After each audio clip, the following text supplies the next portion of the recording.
653, this section we're going to be actually writing equations now. So we're going to be going from the zeros of the equation into writing the equation. So we're kind of working backwards from what we did in 651 and 652. So just to review what we talked about in 651 and 652, we're going to go over the rational roots theorem one more time here with this bell ringer. So finding all the roots, I went through and did this, so I'm just going to talk through it here. So we take the last number, 10, and we find all of the integer factors. So plus or minus 1, plus or minus 2, plus or minus 5, plus or minus 10. And we divide that by the integer factors of the first number. The first coefficient is 1, so that's just plus or minus 1. So here's all of your possible roots. Again, you could start anywhere and work through your synthetic division till you find one that works. I know that 2 works, so I just put that synthetic division down just to make this video a little shorter. So we put 2 up here on the little shelf. 1, negative 2, negative 5, and 10. Again, those are just your coefficients from the polynomial up here. 1, negative 2, negative 5, and 10. So I put those up here. Bring down the 1. Multiply by 2, get the 2 there, add these together to get 0. 0 times 2 is 0. Negative 5 plus 0 is negative 5, times 2 is negative 10. Add those together. I got a remainder of 0. That means that 2 is a factor. Okay, so x equals 2 is a 0 for this polynomial. So then from there, I don't know, is it rational? Is it irrational? Is it imaginary? Are they real? Complex numbers, we don't know what the solutions are from there, but we can either use the quadratic formula, or if we end up with something like this is a much simpler way of solving these, because we don't have the x term. So this is much easier to solve. X squared minus 5 equals 0. That comes from up here. Remember, the first term, we drop the power down by 1. So since we started with an x cubed, this one now is x squared. There is no x term, and then it's minus 5 equals 0. So x squared minus 5 equals 0. Move the 5 over, we add 5. X squared equals 5. Take the square root of both sides. Don't forget the plus or minus. So x equals plus or minus square root of 5. These are your 3 solutions: 2, square root of 5, and negative square root of 5. Now I did this one for a specific reason, because what we are doing today is kind of based off of this. This whole concept of whenever we have a square root, that typically means that there are 2 parts to that, and the whole thing with don't forget your square, don't forget your plus or minus whenever we have a square root. That came from an x squared equals a number, and we'll get into that in 6.5 part 4 with the complex numbers. But for now, what we're doing is, when we are looking at these a plus square root of b, a minus square root of b, these are conjugates, and that basically means that if we have a square root of b, that also means that we have an a minus a square root of b, and then this means that whenever we have a square root, there's another possible root. So basically what we do is, if we have something, this is the notes that come from your textbook. So down here, like for example, whenever we have a square root, that means there's another possible root. So if we have 1 plus square root of 3, another possible root, or an additional root that would be in there, would be a negative square root of 3. So if 1 plus square root of 3 is a root, then 1 minus square root of 3 would also be a root. Okay, if negative square root of 11 is a root, then positive square root of 11 is also a root. Okay, that only works for square roots for today.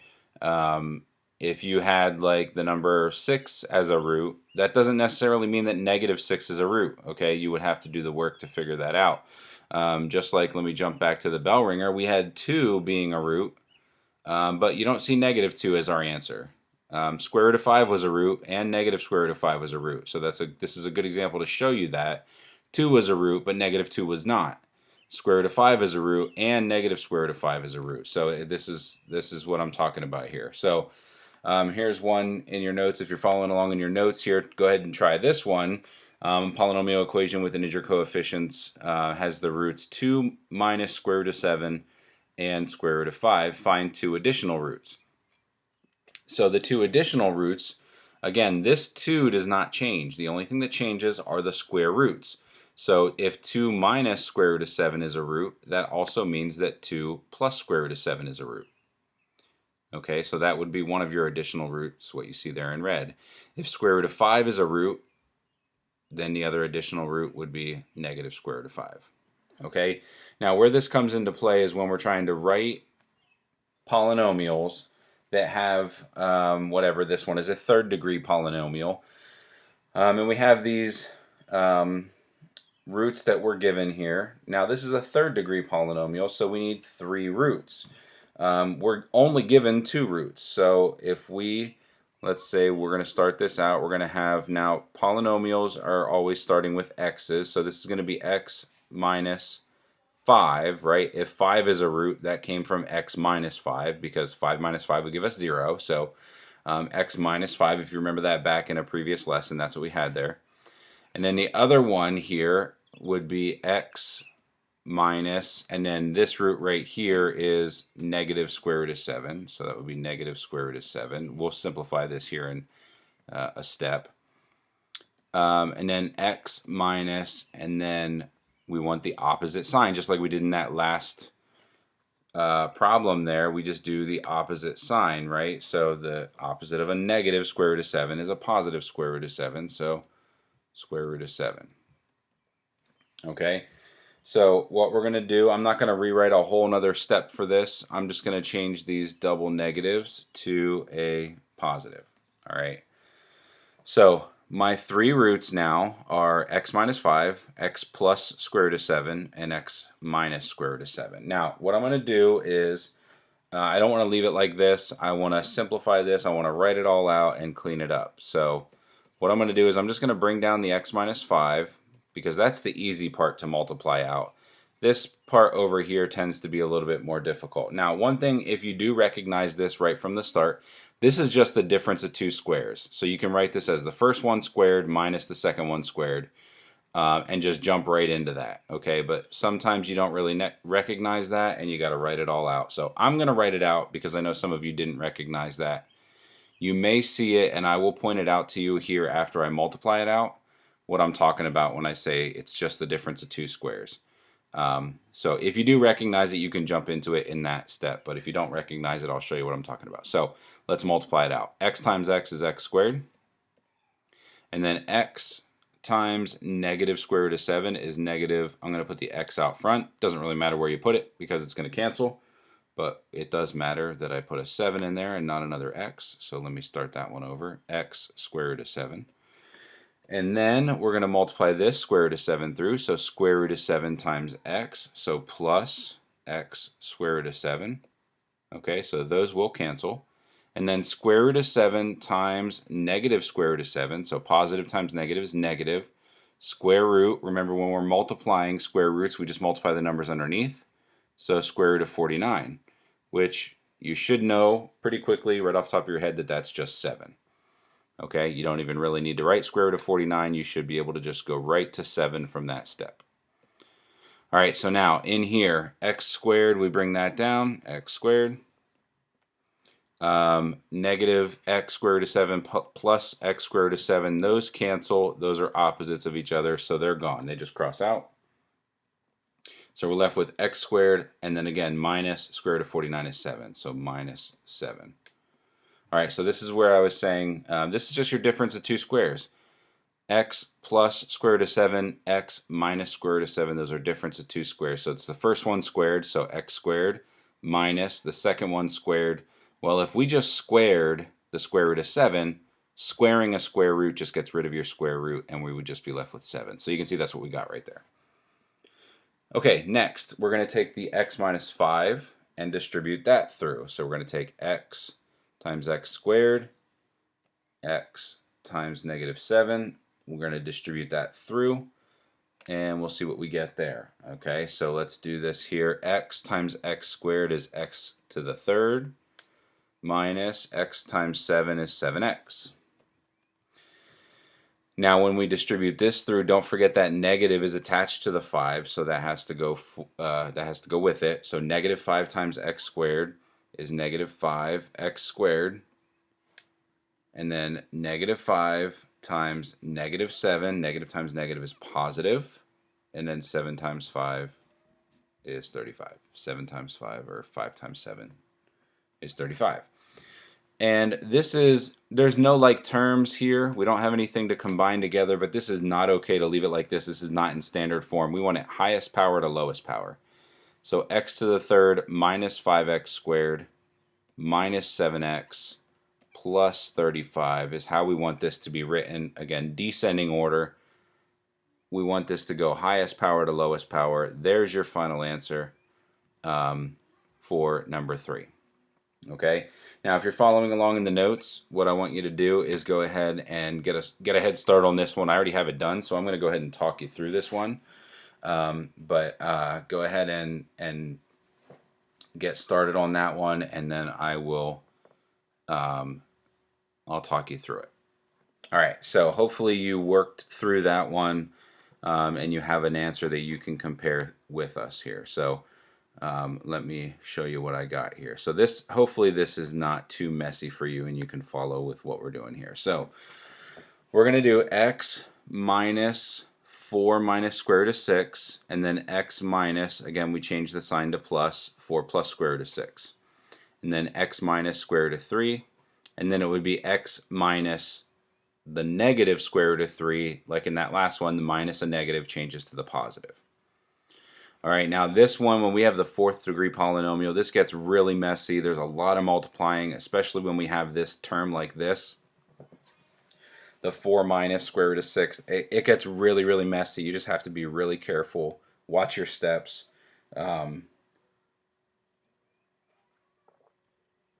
just make sure you're careful with everything. It's easy for me with color coding things because I can see what I'm doing pretty careful. But if you're doing everything in pencil or pen, it's easy to get mixed up. So let's do the stuff I have written in black first. So x times x is x squared. X times negative 4 is negative 4x. And then x times square root of 6 is x square root of 6. I didn't want to cross anything out in this step because I didn't want it to be really, really confusing. But I'll cross it out when I talk through that step, okay? But a lot of stuff in here is going to cancel. Next, in red, negative 4 times x is negative 4x right here. Negative 4 times negative 4 is my positive 16 right here. And negative 4 times square root of 6 is negative 4 square root of 6 right here. All right, so this is where it kind of gets super messy up here with the green and black over top of each other. It just kind of gets messed up here. So negative square root of 6 times x is negative x square root of 6 right here. Negative 6 times negative 4 is a positive 4 square root of 6 right here. And negative square root of 6 times positive square root of 6. Well, negative times positive is negative. And then, like I said in that last one, this would be square root of 6 times square root of 6 would be 36. Square root of 36 is 6. So I just wrote a 6 there. Okay, so now let me go through and scribble out some things that are canceling out here. So x square root of 6 minus x square root of 6. Then I also have a negative 4 square root of 6 and a positive 4 square root of 6. Okay, so those terms all cancel. The other ones are going to combine together. Negative 4x. Let me slide this down now. Slide that up. Whoa, changing colors. All right, so negative 4x minus 4x gives us negative 8x. 16 minus 6 gives us 10.